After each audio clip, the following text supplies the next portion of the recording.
हरपटपुर seat पर जब कांग्रेस ने एक प्रत्याशी जो रोहिला थी, जो मध्य प्रदेश से यहाँ विवाह उनका हरपटपुर में हुआ है, उस रोहिला का उन्होंने जो नॉमिनेशन रद्द इस बेस पे किया कि वो वहाँ की ओबीसी है, इसलिए यहाँ उसको आरक्षण नहीं दिया जा सकता है। तो मैं तो कहता हूँ कि ये ऋषिकेश सीट पे अप्लाई क्यों नहीं हुआ? क्या उत्तराखंड की अनुसूचित जाति की जो सूचियाँ हैं, जिनमें उत्तराखंड के अनुसूचित जाति के लोगों को आरक्षण दिया गया है, क्या उन सूचियों में पासवान और जाटों को भी आरक्षण दिया गया है? और अगर नहीं दिया गया है तो ये चुनाव आयोग यहाँ पर आंखें बंद क्यों करके बैठा है? निश्चित तौर पर अगर ऐसा होगा तो इस पर कानूनी लड़ाई लड़ी जाएगी। इसमें विधिक राय हम कुछ अधिवक्ताओं से ले रहे हैं, जो हाई कोर्ट के अधिवक्ता हैं, सुप्रीम कोर्ट के अधिवक्ता हैं। उत्तराखंड में निकाय चुनाव के परिणाम आ चुके हैं। बीजेपी कांग्रेस के बीच इस बार निर्दलियों ने भी उत्तराखंड में अच्छा प्रदर्शन किया है। अभी हमारे साथ बेरोजगार संघ के अध्यक्ष बॉबी पवार मौजूद है। उन्होंने भी उत्तराखंड निकाय चुनाव में कई प्रत्याशियों को समर्थन दिया था और उनके कई प्रत्याशी जीत कर भी आए हैं। बॉबी भाई, स्वागत है आपका दैनिक उत्तराखंड में। बहुत बहुत धन्यवाद। इस बार कई प्रत्याशियों को समर्थन दिया और जीत कर भी आए, क्या कहेंगे? देखिए, ये जन जागरूकता अभियान जो है ये सफल होते हुए दिख रहा है और लगातार इस प्रकार के प्रयास हमने चाहिए। अपने चुनाव से शुरुआत करी हो, उसके बाद केदारनाथ उपचुनाव से में चीज़ें रही हो, उसके बाद ये निकाय चुनाव में जो निर्दलियों की बाढ़ सी आई है और जीत के जो आए हैं उनकी भी बाढ़ सी आई है। अगर आज सरकार बनाने की नौबत आती तो मैं समझता हूँ कि निश्चित तौर पर आज निर्दलीय लोग सरकार बनाते। जिस प्रकार से जनता ने निर्दलियों पर भरोसा जताया है, उन्हें आशीर्वाद और प्यार दिया है, और ये कहीं ना कहीं इस प्रदेश के लिए शुभ संकेत भी है। और कहीं ना कहीं जो हमारे राजनीतिक दल है ये उन पर तमाचा भी है, और कहीं ना कहीं ये संदेश देना चाहती है जनता कि राजनीतिक दलों से जनता का मोह भंग हो चुका है। उनके प्रति किस प्रकार से जनता जो है वो आक्रोशित है या उनके प्रति कितना रोष है, वो सारा रिजल्टों में या चुनाव परिणामों में देखा जा सकता है। अच्छा, इस बार देखा गया कि जो बड़े दल हैं उनकी तरफ न जाकर निर्दलियों पर जनता ज़्यादा विश्वास कर रही है। क्या लग रहा है आपको, क्यों जनता का मोह भंग हो रहा है, जिन्होंने इतने सालों तक, वर्षों तक राज किया इस देश पर? देखिए, हमारी जो उत्तराखंड की जनता थी तो मुझे लगता है कि वो राजनीतिक रूप से परिपक्व पहले कम थी, परंतु धीरे धीरे उत्तराखंड के जो आम जनमानस है, आम वोटर है, वो राजनीतिक रूप से परिपक्व हो रहा है। उन्हें समझ आ गया है कि पावर जो किसको देनी है। उन्हें समझ आ गया है कि काम जब वहीं रहकर होने हैं जो चुनकर जा रहा है, तो क्यों ना हम अपने बीच से अपने किसी नेता को नहीं, अपने बेटे को चुने, अपने भाई को चुने। इस प्रकार का जो ये माहौल, इस प्रकार का इन्वायरमेंट जो सेट हो रहा है उत्तराखंड में, ये खासकर उत्तराखंड प्रदेश के लिए बेहद लाभदायक होने वाला है और ये उत्तराखंड प्रदेश के भविष्य के लिए शुभ संकेत है। ऋषिकेश में भी आपने मास्टर जी को समर्थन दिया था, अच्छी फाइट उन्होंने की, सबसे हॉट सीट वो उत्तराखंड की रही, लेकिन आखिरकार बीजेपी वहाँ पर जीत जाती है। उसके बाद आप लोग वहाँ पर रात को भी जाते हैं और आरोप प्रत्यारोप का दौर भी चलता है। क्या कहेंगे ऋषिकेश सीट को लेकर? देखिए, ऋषिकेश सीट की जहाँ तक मैं बात करूँ, बहुत अच्छा रहा जो भी रहा। हार जीत अलग बात है, परंतु हार जीत में जिस प्रकार से छल बल का प्रयोग हुआ, मैं समझता हूँ कि उसे उत्तराखंड की जनता को उसका अध्ययन करना चाहिए, उसे देखना चाहिए कि इस प्रकार भी, इस हद तक भी ये लोग जा सकते हैं। तो निश्चित तौर पर अगला जो प्रयास हम लोगों का होगा, अगला जो कदम होगा, वो इससे बेहतर होगा और जो कमियां रही है उन कमियों को सुधार कर निश्चित तौर पर हम आगे ऐसे कई और चुनाव लड़ेंगे भविष्य में, जो कहीं ना कहीं कल के दिन ये सुनने को ना मिले कि इस प्रकार से चीज़ें हुई है। ये जो षड्यंत्रकारी लोग हैं, इनके भी जो मंसूबे हैं उनको हम फलीभूत नहीं होने देंगे, क्योंकि ऋषिकेश जैसी जगह पर, जहाँ पर हमने देखा है कि किस प्रकार से हम लोगों को बांटने की बात की गई थी, इनके भाजपा का जो आईटी सेल था, तमाम प्रकार के लोग थे, किस प्रकार से पूरा प्रशासन वहाँ पर लगाकर किस प्रकार से चीज़ों को प्रभावित करने की कोशिश की गई थी, वो तस्वीरें सामने हैं।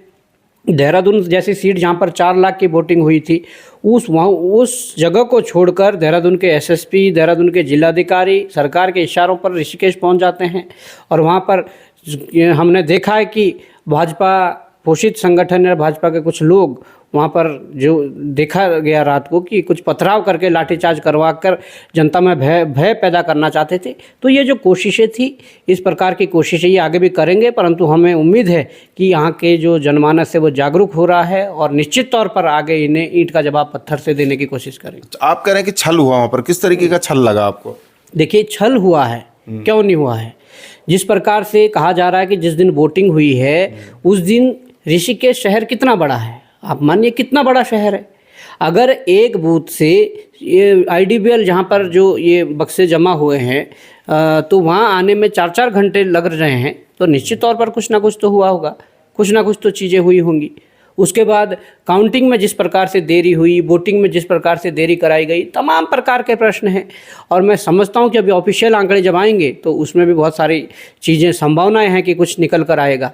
और उसके बाद मैं ये भी कहना चाहता हूं कि इसी प्रदेश के अंदर हरपटपुर सीट पर जब कांग्रेस ने एक प्रत्याशी जो रोहिला थी, जो मध्य प्रदेश से यहाँ विवाह उनका हरपटपुर में हुआ है, उस रोहिला का उन्होंने जो नॉमिनेशन रद्द इस बेस पे किया कि वो वहाँ की OBC है, इसलिए यहाँ उसको आरक्षण नहीं दिया जा सकता है।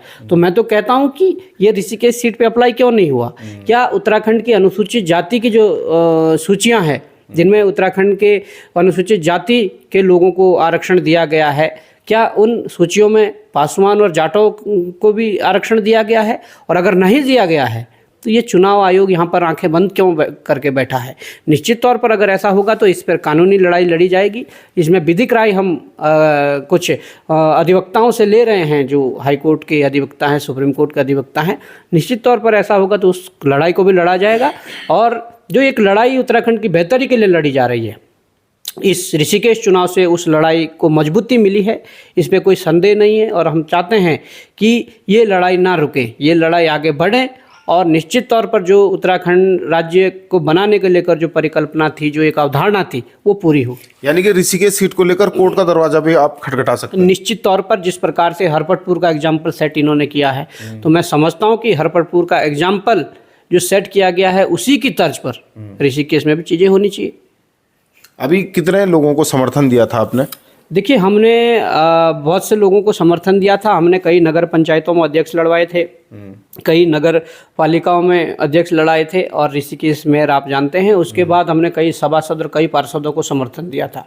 तो उनमें से लगभग बहुत सी जगह दर्जनों हमारे सभासद और पार्षद जीत कर आए हैं। और उसके बाद अध्यक्षों की बात करें तो 2-3 जगह जिन पे हमने समर्थन दिया था, 2-3 जगह वो और कुछ बहुत कम अंतर से रह गए हैं। बाकी हमने जहाँ समर्थन दिया है वहाँ पर पॉजिटिव रिजल्ट रहा है, वहाँ के जनता ने आशीर्वाद दिया है। और एक नए उत्तराखंड के लिए शायद मुझे लग रहा कि एक मैसेज देने का जनता ने काम किया है। यानी कि 27 की तैयारी भी अब होने लग गई है शुरू? देखिए, 27 की क्या तैयारी होती है? हमने तो इस राज्य की बेहतरी के लिए लड़ना है, और ऐसा नहीं है कि आज हम ये बोल दें कि 27 की तैयारी कर रहे हैं। हम तो लंबे समय से लड़ते आ रहे हैं और उसी बेहतरी के लिए लड़ रहे हैं कि यहाँ से ये गंदगी साफ हो जाए, जिस गंदगी में कमल खिल रहा है, क्योंकि कीचड़ में हमेशा कमल खिलता है। तो निश्चित तौर पर हम कहीं ना कहीं उस कीचड़ को उस स्तर से साफ नहीं कर पाए जिस स्तर से करना चाहिए था।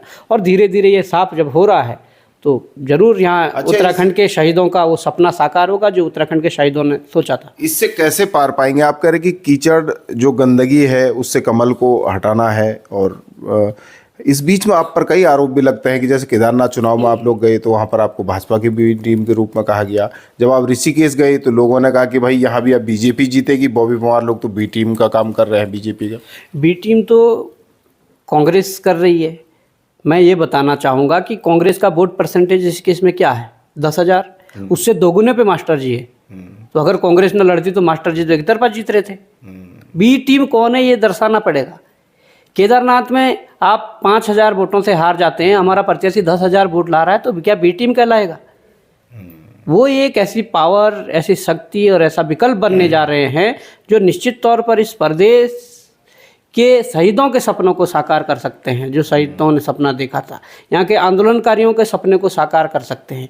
एक ऐसा विकल्प, ऐसी ताकत बन रही है, और निश्चित तौर पर हमें गर्व है कि हम भी उसमें एक सिपाही की तरह सब लोग जो काम कर रहे हैं वो कर रहे हैं। और निश्चित तौर पर कल के दिन अगर होता है तो ये हमारी उन शहीदों को सच्ची श्रद्धांजलि होगी जिन्होंने इस राज्य को बनाने में अपना सर्वोच्च बलिदान दिया। Thank you. दैनिक उत्तराखंड से बात करने बहुत बहुत धन्यवाद आपको। बॉबी पवार थे हमारे साथ, बेरोजगार संघ के अध्यक्ष हैं। उनका साफ कहना है कि जिस तरीके से जनता का प्यार मिल रहा है, वो जो आंदोलनकारियों का सपना है उस ओर उनका भी सपना है कि ये उत्तराखंड उसी ओर बढ़ना चाहिए जो कि आंदोलनकारी सपना देखते थे। उनका ये भी कहना है कि जो ऋषिकेश में जिस तरीके से पूरे उत्तराखंड में हॉट सीट रही, उस मामले पर उनका कहना है कि वो कानूनी राय ले रहे हैं। हो सकता है कि वो कोर्ट भी जा सकते हैं। देहरादून से दैनिक उत्तराखंड के लिए मनोज चौहान।